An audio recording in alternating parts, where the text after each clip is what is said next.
The number one question, yo, Trin, what do we do for Porcelina when it comes to Berserk versus Dark Step? I got you. I got the answer. I got the tea.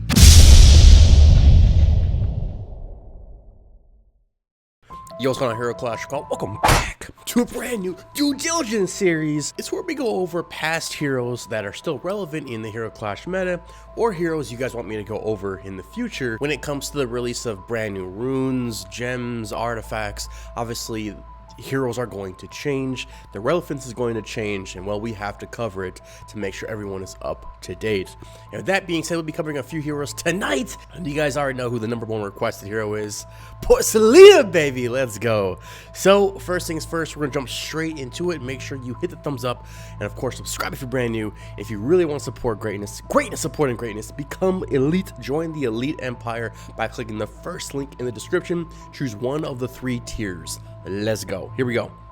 So first on the list is good old Ruthcarve. Ruthcarve. I call him Ruthcarve, even though it's Ruthcarve.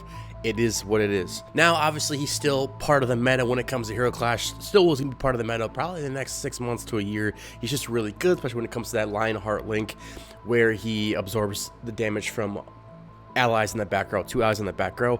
Like I said, with this brand new series, we're jumping straight into the runes, artifacts, gems, etc.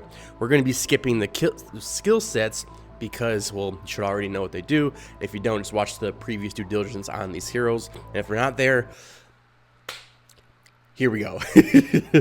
So first things first is going to be placement. Obviously, he's going to be a hero you want to place in the front row. Now, with position either 1, 2, or 3. Usually position number 1 or 2 or 3 if there's wilderness, which we'll talk about in a little bit, okay?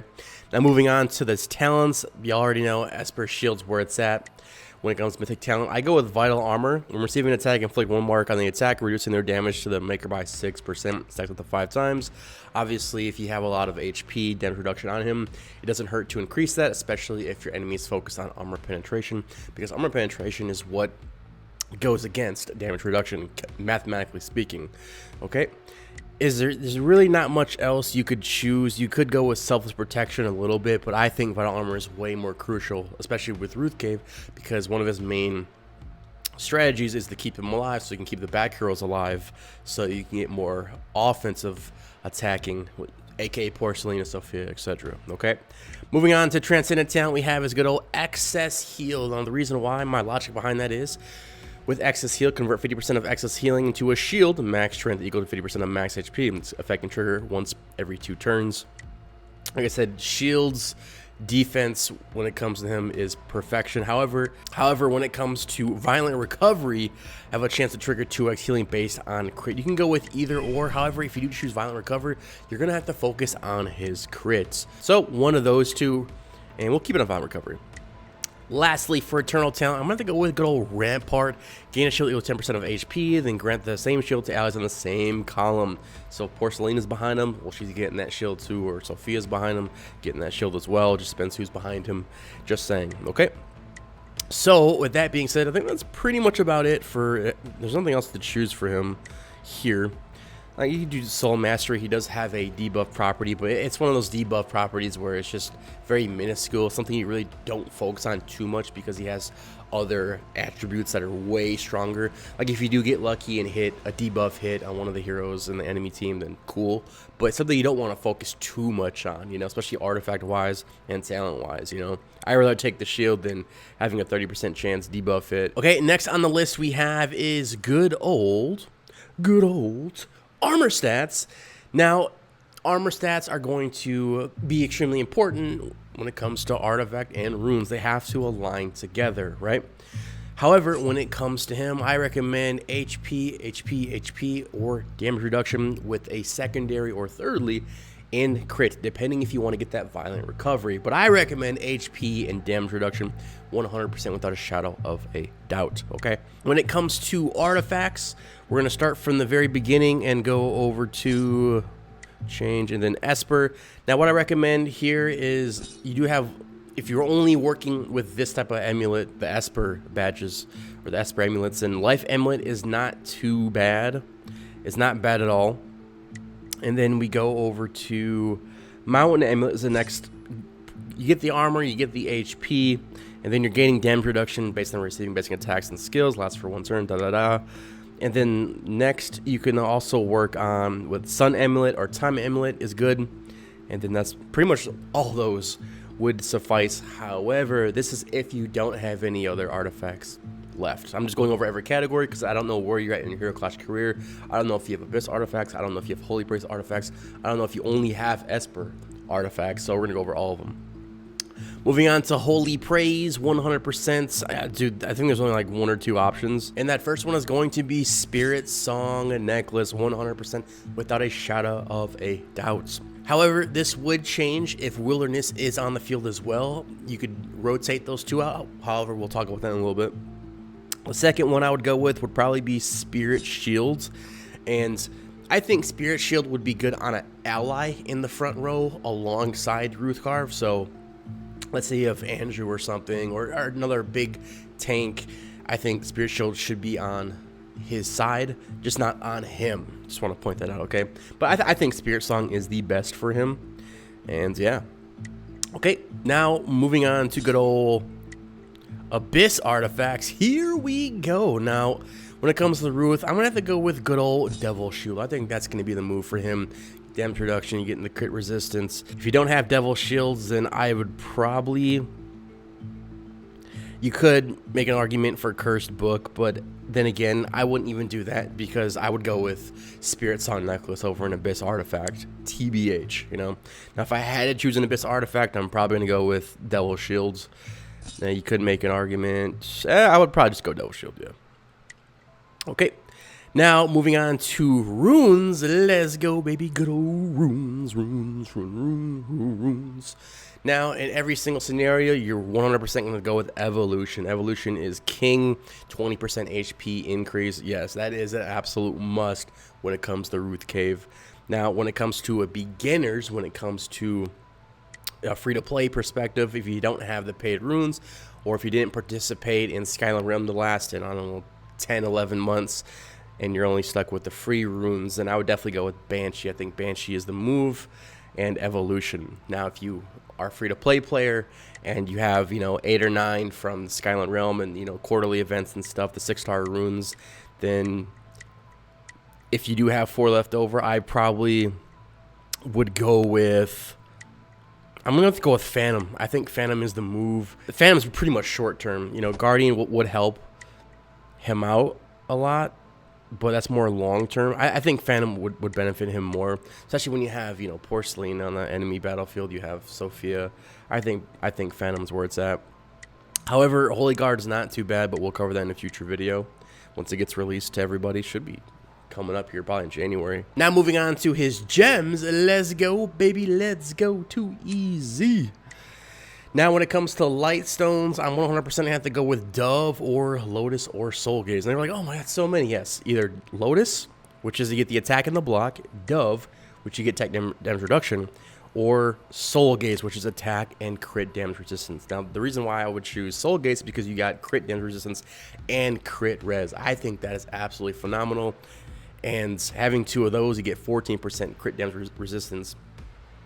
And there's other areas in the game where you can increase this crit damage resistance. And what is it, the Light Hall, the Glorious, or whatever? I have that pretty much maxed out for crit damage resistance and crit resistance because it's extremely OP.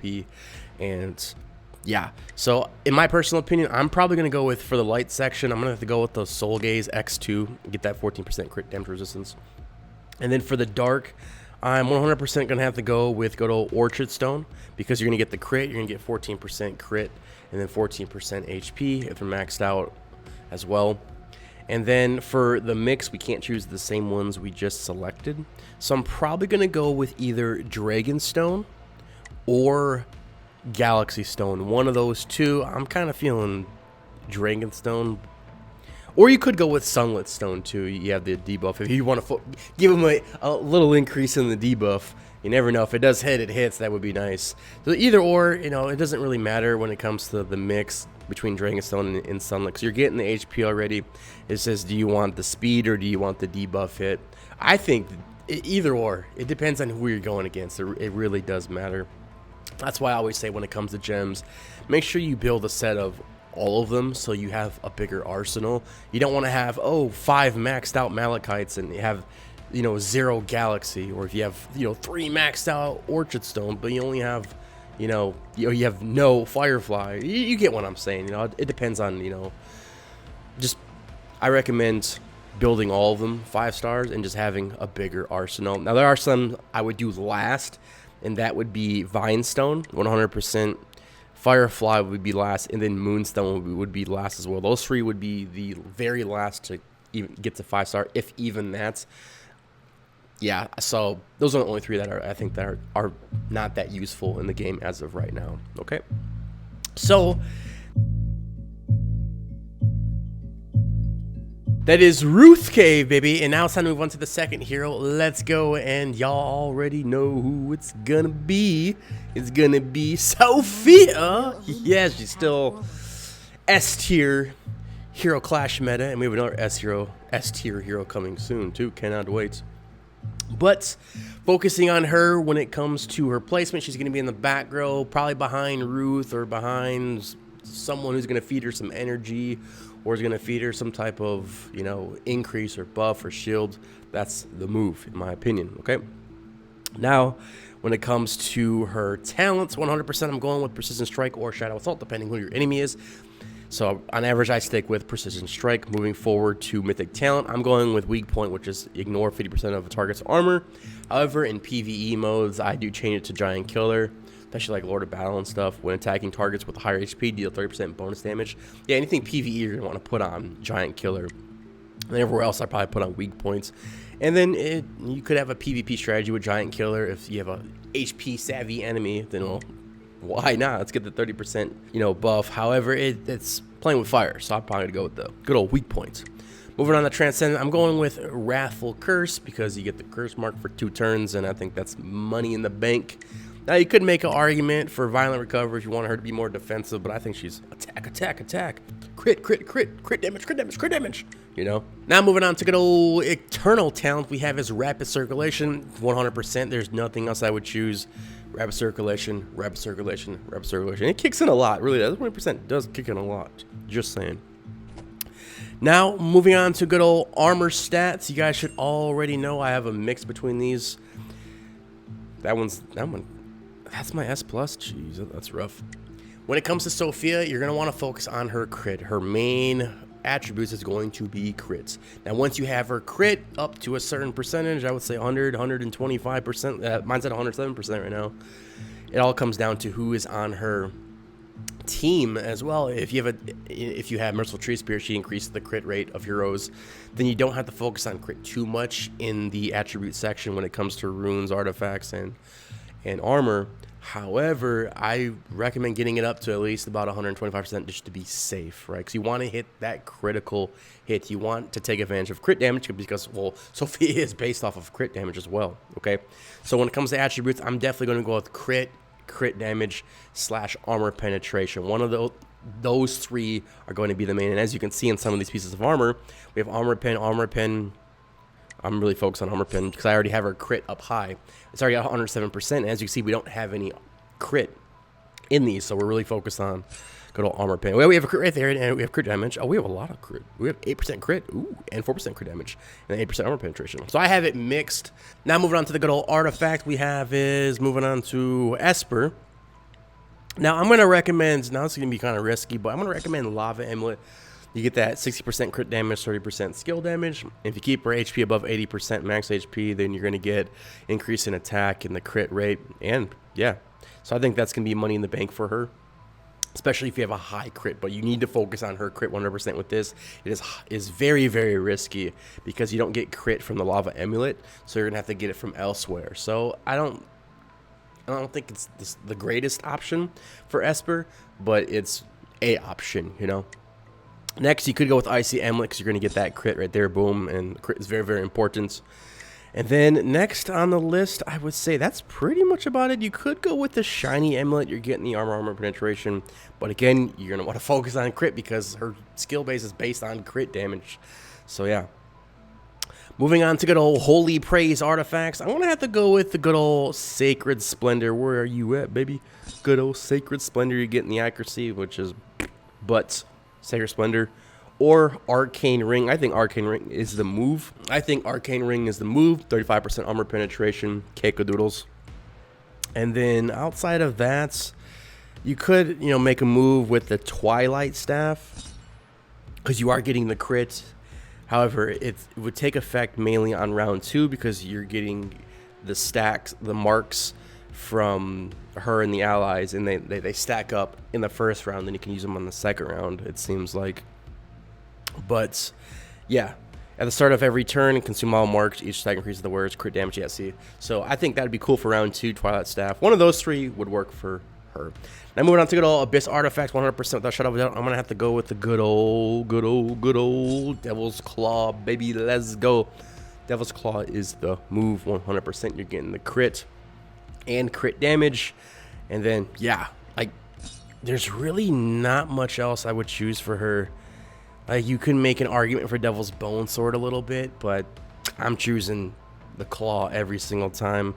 You can make an argument for Devil's Lance, but I'm choosing the Claw every single time. Just saying, Okay.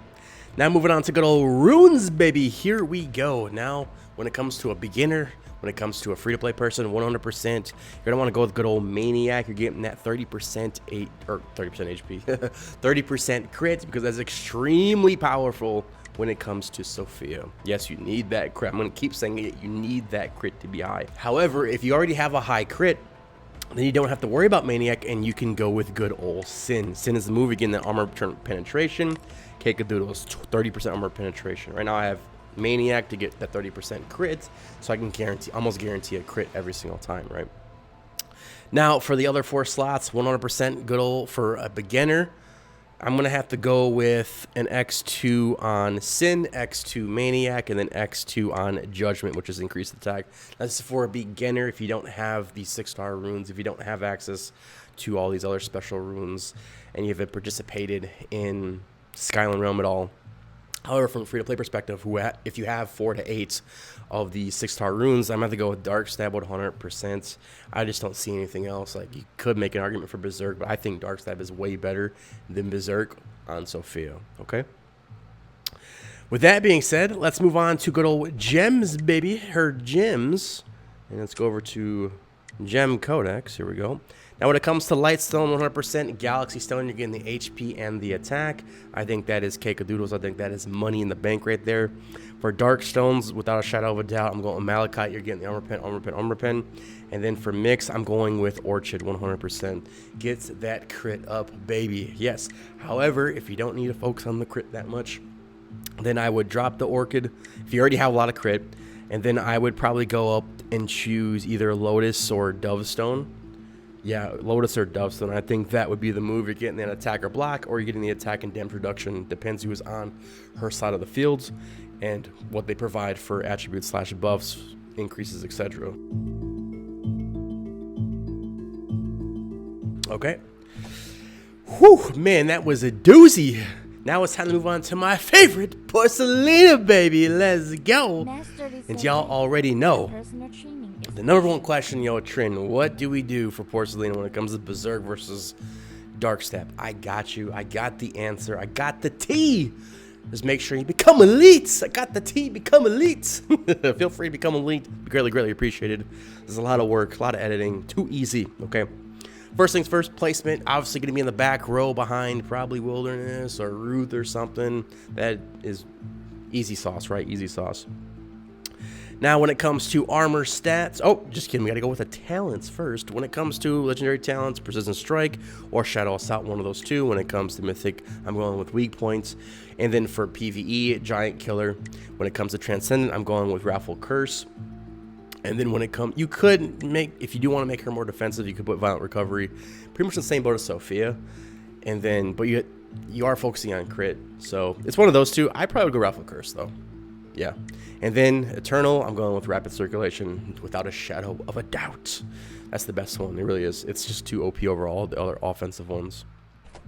Okay. Now, moving on to good old armor stats. You guys already know when it comes to her, there's many different types of builds with her.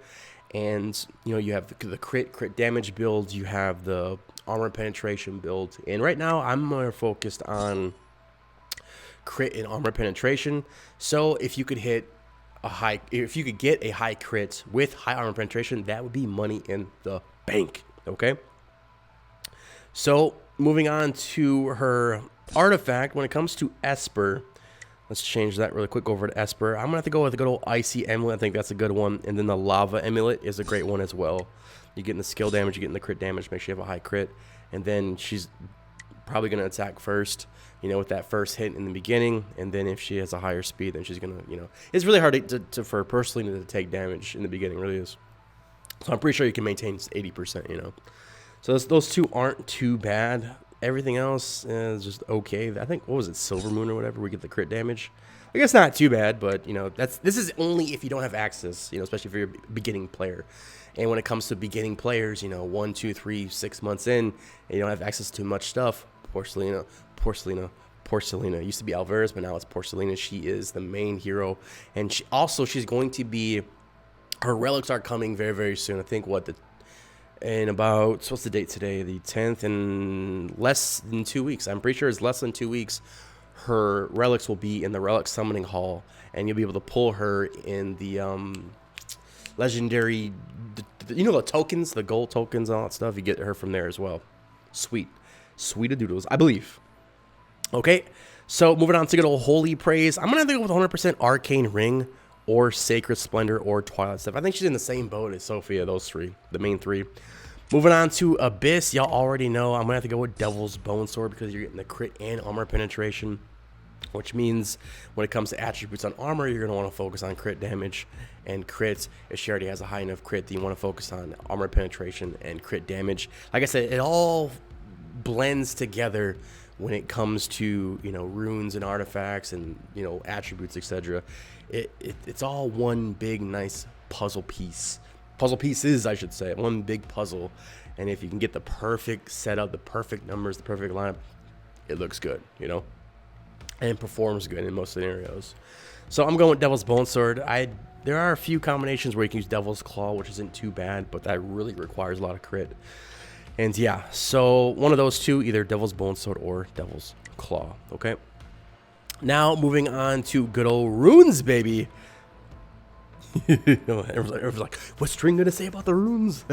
When it comes to a beginner, I'm gonna have to go with the trio. I'm gonna have to go with Sin, Judgment, and Maniac. Those are the three for beginners because you don't have access yet to the main ones. However, when you start getting up there, you're getting 6-star runes. I'm 100% gonna have to go with Dark Stab or Berserk. Now the reason why I can't get there just yet. Can't give you the reason just yet. When it comes to the two other slots with Berserk or Dark Stab, either go with Maniac or Send, one of the two.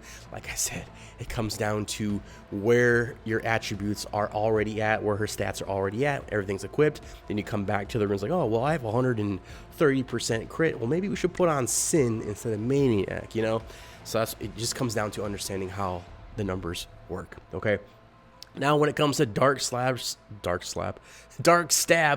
Berserk, they both are absolutely phenomenal. However, Berserk does dish out a little bit more damage in the beginning rounds. However, huge however, let me show you an example. As you can see, we have attack, skill damage percentages. Awesome. We have attack. Boom. Over here we have armor pen damage reduction. That's okay. And over here we have armor pen damage reduction. Not too bad. However, if Berserk has defensive runes like my free-to-play accounts, then I would go with Dark Stab. If this one was Dark Stab and it was attack, and then Berserk was HP, and then if it was the same all the way around the board where all the attributes weren't aligned, they weren't good at all, they're all defensive, then I would choose Dark Stab 100% without a shadow of a doubt. It actually does come down to what the attributes are. Okay, so like I said, make sure you're paying attention to the attacks, because if you get a double attack and then over here's double HP, but if you have Dark Stab where it's double attack, double armor penetration right here, that's 14% armor pen, that's 28% attack. You can get another double armor penetration that makes 28% armor pen. That adds up, and would increase the damage over Berserk if it was Dark Stab. So that's my 3 cents when it comes to her runes, okay? Now, moving on to good old gems, baby. Going over to her gems. And let's see here. Let's go over to Gem Codex. And as you can see, for lights, I'm 100% going with Galaxy Stone. 2 of those, you get the HP and the attack. Keiko Doodles. When it comes to the Dark Stones, I'm 100% going with Malachite. Keiko Doodles, getting the Armor Penetration X2, 14%. And then for the mix, I'm going to have to go with Orchid. I think Orchid is the move. You're getting 2 crits, 14%. However, if a crit's already sky high, then you could lean more towards, I would probably go with attack. I'd probably go with the block. I'd probably go with the Lotus. I think that would be the move. However, when it comes to gems, you 100% want to start building all of them for 5 stars. At least have 2 of each, except for the main 3 we talked about in the beginning. And that would be Moonstone, Firefly, and then Vinestone. I think those 3 are probably the worst. They're not terrible. They're just, they have a very low purpose in the game, you know. Maybe in the future that'd be great, but I don't know. We'll see. But with that being said, that wraps up the 3 main heroes of Due Diligence Episode 1 recap. And hopefully y'all enjoy the video, and I'll see y'all in the next one. Greatness manifested.